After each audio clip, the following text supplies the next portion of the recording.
मसीह आएगा, दुखों को मिटा डालेगा। संसार शैतान की शक्ति से मुक्ति दिलाएगा। हमारा मसीह आएगा।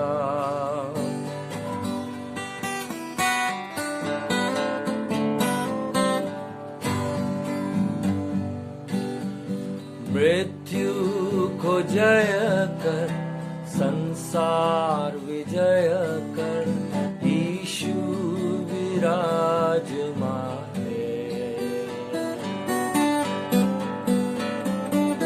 मृत्यु को जय कर, संसार विजय कर, यीशु विराजमान है। हमारा मसीह आएगा, दुखों को मिटा डालेगा। संसार शैतान की शक्ति से मुक्ति दिलाएगा। शैतान संसार की शक्ति से मुक्ति दिलाएगा, हमारा मसीह आएगा।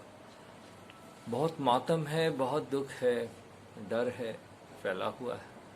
मैं बस एक दो बातें बताना चाहता हूँ। प्रभु यीशु 24 घंटे के अंदर खुद ही मरने वाले थे और अपने चेलों से कहते हैं कि यूहन्ना 14:27 में कहते हैं, मैं अपनी शांति तुम्हें देता हूँ, ऐसी शांति नहीं जो संसार देता है, अपनी शांति तुम्हें देता हूँ।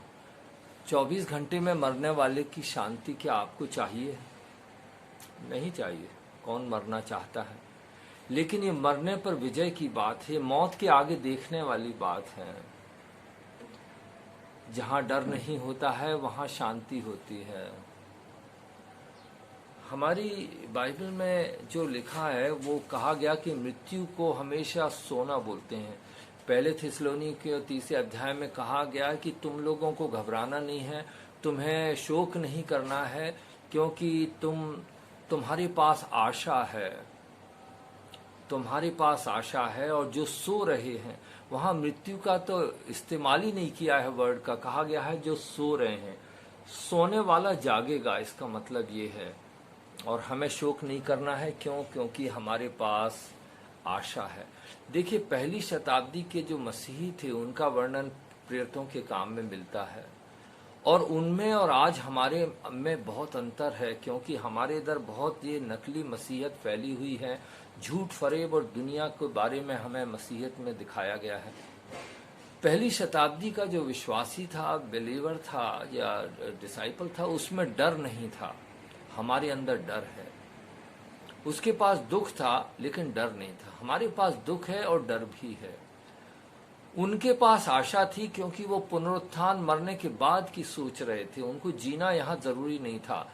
लेकिन हमें आशा नहीं है। हमारे विश्वास की आंखें आशा होती हैं, वो हमें दिखाई नहीं दे रहा है। अनदेखी चीजें दिखाई नहीं दे रही हैं। पुनरुत्थान हमें दिखाई नहीं दे रहा है कि पुनरुत्थान कैसा होगा। प्रभु यीशु मसीह हमें दिखाई नहीं दे रहे हैं। हमें लोगों ने आज तक बस दुनिया दिखाई है। गाड़ियां हो, मकान हो, जमीन हो, दुनिया की चीजें हासिल करना, उसे हम आशीष समझ रहे हैं, परमेश्वर का आशीर्वाद समझ रहे हैं। इसके कारण हमने अपनी आंखों को, विश्वास की आंखों से अनदेखी चीजें नहीं देखी हैं। हमारे अंदर डर है और विश्वास हमारा शायद कागजी है। विश्वास की आंख आशा है। इब्रानियों 11:1 में लिखा है कि विश्वास जो है आशा की हुई वस्तुओं का निश्चय है, अनदेखी चीजों का प्रमाण है। यानी आशा जो है विश्वास के साथ जुड़ी हुई है और उसके द्वारा हम देखते हैं। आज हमारे पास डर क्यों है? डर इसलिए है कि हम नाउम्मीद हैं, हमारे पास उम्मीद नहीं है। हम सोचते हैं कि मर जाएंगे तो खत्म हो जाएगा सब। नहीं, बाइबल में लिखा है कि एक दिन, प्रकाशित वाक्य 20:12 में लिखा है कि सभी मरे हुए एक दिन उस न्याय के सिंहासन के सामने खड़े होंगे। किताबें खोली जाएंगी। जिनका नाम किताब में नहीं होगा वे अग्निकुंड में, नरक में चले जाएंगे, और जिन्हें मुक्ति मिली है वो परमेश्वर के साथ रहेंगे। तो डर हमें उस न्याय आसन का होना चाहिए।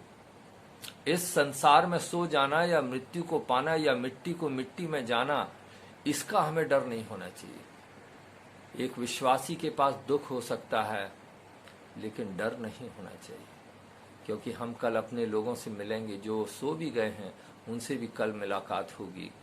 तो प्रभु हम सब की मदद करे, हमें निडर बनाए और हमें ये हालात में प्रभु यीशु पर भरोसा करना सिखाए, उसका नाम लेना सिखाए। उसी में शांति है और वो हमारी प्रार्थना का जवाब देता है। वो जगत के अंत तक हमारे साथ है।